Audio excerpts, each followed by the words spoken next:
ఆంధ్రప్రదేశ్ రాజకీయాల్లో ఇప్పుడు ఒక లేఖ పెను సంచలనం సృష్టిస్తోంది.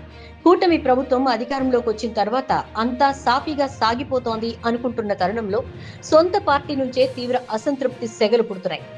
అది కూడా ఎక్కడో కాదు, వైఎస్ఆర్ కడప జిల్లాలో. పార్టీ కోసం రక్తం దారపోశాం, 13 ఏళ్లు నమ్ముకుని ఉన్నాం, కానీ చంద్రబాబు గారు ఇచ్చిన మాట తప్పారు.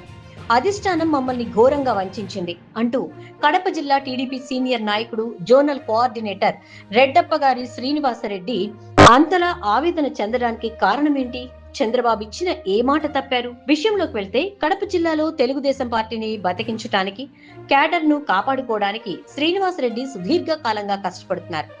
గత ఎన్నికల సమయంలో మరియు అంతకు ముందు కూడా శ్రీనివాసరెడ్డికి టీడీపీ అధిష్టానం కొన్ని కీలక హామీలు ఇచ్చిందంట. ముఖ్యంగా ఆయనకు ఈసారి రాజ్యసభ సీటు ఖాయమని పార్టీ పెద్దల నుంచి గట్టి భరోసా లభించిందని సమాచారం.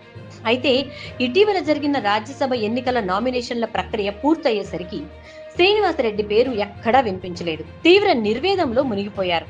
పార్టీ కోసం ఎన్నో త్యాగాలు చేశాం, ఎన్నో కష్ట నష్టాలకు ఓర్చాం, కానీ చివరి నిమిషంలో ఇచ్చిన మాట నిలబెట్టుకోలేదంటూ ఆయన అధిష్టానంపై మండిపడుతున్నారు. 13 ఏళ్ల కష్టానికి దక్కిన ప్రతిఫలం ఇదేనా అని ఆయన అనుచరులు సైతం ప్రశ్నిస్తున్నారు. ఈ రాజ్యసభ సీటు వివాదం ఇలా ఉంటే, శ్రీనివాసరెడ్డి తాజాగా డిప్యూటీ సీఎం పవన్ కళ్యాణ్ కు ఎక్స్ వేదికగా రాసిన ఒక లేఖ కూటమి ప్రభుత్వంలో మరిన్ని కలకలాలు రేపుతోంది. సాధారణంగా సొంత ప్రభుత్వంపై సోషల్ మీడియాలో బహిరంగంగా లేఖలు రాయడం చాలా అరుదు, కానీ శ్రీనివాసరెడ్డి ఏకంగా పవన్ కళ్యాణ్ ట్యాగ్ చేస్తూ సుదీర్ఘ లేఖ సంధించారు. ఆ లేఖలో ఆయన లేవనెత్తిన అంశాలు వింటే క్షేత్రస్థాయిలో తెలుగుదేశం, జనసేన కార్యకర్తలు ఎంతలా ఇబ్బంది పడుతున్నారో అర్థమవుతుంది. పవన్ కళ్యాణ్ గతంలో కడప మున్సిపల్ కార్పొరేషన్ స్కూల్లో జరిగిన ఒక ప్రభుత్వ అధికారిక కార్యక్రమానికి, అంటే పేరెంట్స్ టీచర్స్ మీటింగ్ కు హాజరయ్యారు. ఆ పర్యటన ఏర్పాట్ల చుట్టూనే ఇప్పుడు అసలు వివాదం నడుస్తోంది. ఆనాడు పవన్ కళ్యాణ్ కడప పర్యటనను, ప్రభుత్వ కార్యక్రమాన్ని ప్రతిష్టాత్మకంగా తీసుకున్న కడప జిల్లా టీడీపీ క్లస్టర్ ఇన్ఛార్జ్ చిట్టా శివారెడ్డి అధికారుల దగ్గర నిధులు లేకపోవడంతో కార్యక్రమం ఎక్కడా ఫెయిల్ అవుతుందోనని తన సొంత జేబులోంచి నిధులు తీసి అన్ని ఏర్పాట్లు అద్భుతంగా చేశారు.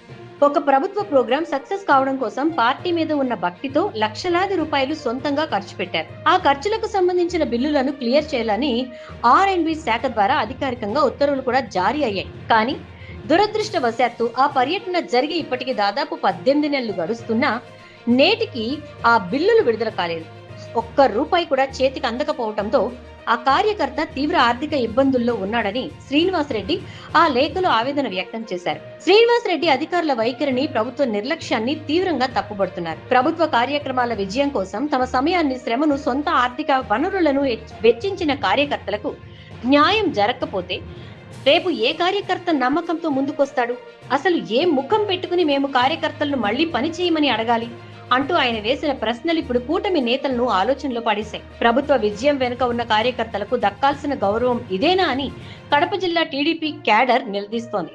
అధికార స్థాయిలోనే ఈ నిర్లక్ష్యం జరుగుతుందా, లేక కావాలనే బిల్లులను తొక్కి పెడుతున్నారా అనే అనుమానాలు వ్యక్తమవుతున్నాయి. ఒకవైపు రాజ్యసభ సీటు దక్కలేదన్న తీవ్ర అసంతృప్తి, మరోవైపు 18 నెలలుగా సొంత పార్టీ కార్యకర్తల బిల్లులు రాకపోవడంపై ఆవేదన వెరసి కడప జిల్లాలో రెడ్డప్ప గారి శ్రీనివాసరెడ్డి వ్యవహారం ఇప్పుడు తెలుగుదేశం పార్టీలో హాట్ టాపిక్ గా మారింది.